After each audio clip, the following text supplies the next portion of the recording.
pregame.com. We have an all-time offense in the Super Bowl getting points. This is Brad Powers in the pregame.com studios just off the Vegas Strip. We're talking Super Bowl 51. We've got the Falcons taking on the Patriots. And Mr. Fezzik, talk to me about this Atlanta offense. That underrated Atlanta offense, which is historic. It's gaining 6.7 yards per play, easily the best in the NFL. How good is that? Well, it's a top 10 offense since the 1970 merger in the NFL, and it's only getting better. We see that the last 8 games they played, opening drive, 8 touchdowns, clicking on all cylinders. Not only are they clicking on all cylinders, but now they're fully healthy. Yeah, Julio Jones, their big playmaker. Now, I know I made a video that A.J. Green was the most important wide receiver to his team, but I really feel Julio Jones is the best wide receiver in the league, and he's been hurt for the second half of the year. He did not look hurt against the Green Bay Packers, and Coleman, one of the dual running backs, has been banged up. He missed some time second half of the year as well. Both of those guys now fully healthy. And we've been talking about this Atlanta offense for quite some time now, and it just hasn't been a recent explosion. That 6.7 yards per play has been carrying through them, it seems like, game after game all season long. We've been talking about this team being historically great.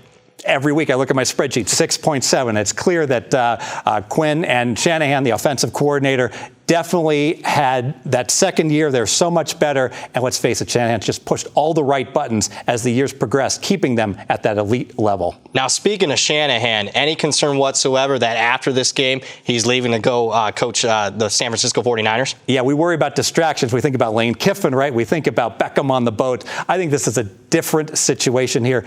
They got a chance to win the Super Bowl. I don't think he's thinking at all about his next job. He's all in to win this Super Bowl. Your second factor here. The second factor is that Atlanta, not only are they the best team statistically on offense, overall their net stats best in the league. They're giving up 5.6 yards per play. They gained 6.7. That's plus 1.1 yards per play. Let's put that in perspective. The number 2 team in the NFL is only plus 0.6. So the difference between them being number 1 and the number 2 team is roughly the same distance as the number 2 team versus the number 14 team. They're number 1, and they're number 1 by a lot. Now, if you just judge this game and handicap this game on stats and stats only, take the names and the players off the jersey names, Atlanta would probably be favored in this one, correct? Oh, absolutely. Based purely by the stats, Atlanta would be a clear-cut favorite. Now, the real handicap here is that Atlanta doesn't have the experience in the Super Bowl. New England does. And remember, that New England team always outperforms their statistics